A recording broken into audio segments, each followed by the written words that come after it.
Hey guys, Easy Peasy here, and today I'm bringing you another tutorial video, and this time it's going to be about two things I wish I had known earlier. The first thing is what you should do with your creature remains. Um, well, when I started playing this game, I spent my creature remains kind of all over the place. For example, I spent some on the advanced combat, and actually more than some. You can see that here I've spent a decent amount on the shooter and cooperative combat. I've also spent some on the zone fight and in for example, these branches, you're also going to need some creature remains to upgrade them. What I should have done is I should have kept all of my creature remains for the zone develop, okay? And that's what you should do from now on. Simply because doubling your reward, your SVS rewards, which is the last perk from this Evo branch, is the single best thing you can do with your creature remains and with anything, honestly.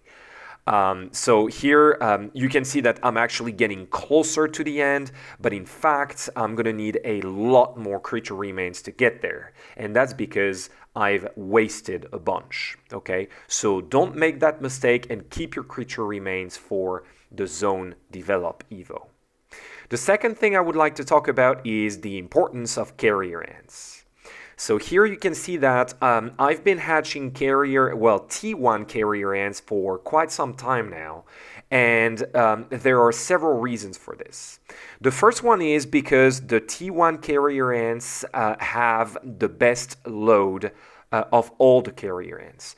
If, for example, I go all the way to the T7 carrier ants, you can see that the load is 10, which means that the T1 has 5 more load capacity. Okay, so that's one thing. You're going to be able to carry more. The second thing is when you compete in SVS, like for example in Kill Day, if you want to gather resources, and if you're not fast enough to pull out your troops before you get attacked, it won't be as damaging to you and to your server if you are using T1 carriers rather than high tier ones, right? It's not going to be as damaging to you because to heal your T1 carriers is not going to, require that much resources, and it's not going to be that damaging to the server because losing T1 carrier ants is not as big of a deal as losing high tier ones. It's also going to be good if someone on the server, as it has happened just a few weeks ago, is tile hitting you, okay? So if you're losing some, you're not going to lose them, but they're going to get injured. If you're getting your troops injured in a tile hit, it's not going to be as bad to heal T1 carriers than high tier ones, right? The second thing where it's great is when you're plundering your own farm. Here you can see this is my farm, and if I want to plunder it, it's better to use low tier carrier ants because my fungi is level 1 anyways, and of course I pulled out all my troops from my garrison, so you're not going to face any resistance. So T1 carriers are great to plunder your own farms. It's also great because if you go to the Evo right here, and you go to carrier ant, you can see that those two perks, the belly storage and the pack light perks, are absolutely amazing. The pack light is going to give you up to 100% march speed additionally to the one you have, and the belly storage is also going to give you 100% more carrying capacity, right?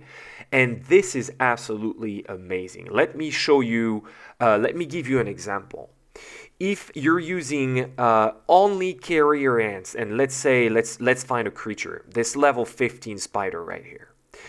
Here, I'm going to hunt with only, for example, T1 carriers. It doesn't actually matter, as long as they're all carriers.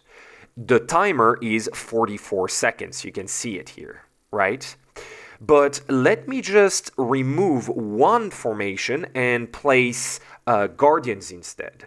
The timer will go to 1 minute and 37 seconds, which is, I mean, almost double the amount, right? Here, let me this time switch back to only carriers, and boom, 44 seconds. So this is just such a huge boost, right? You're going to be able to, if you're a PvE player, you're going to be able to hunt faster and more efficiently. During SVS, you're going to be able to hunt more creatures during the time of your berry, for example.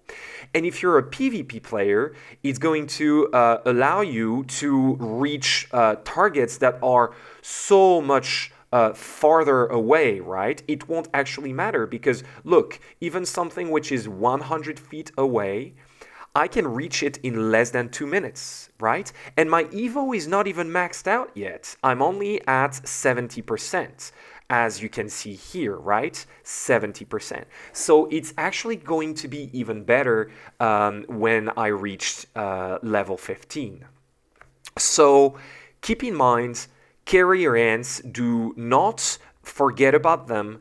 I've been focusing solely on my shooter ants, which are great for PvP and also, for example, to kill lizards and do a lot of damage to groundhogs. But do not neglect your carrier ants, especially because of those 2 perks right there. And also, do not waste your creature remains. Keep them for the zone develop only. And only when you're done with this, you can start spending them elsewhere. Do not make the same mistakes I did. Okay, guys? All right. This is gonna be it for today, and I'll catch you guys in the next one. All right. See ya.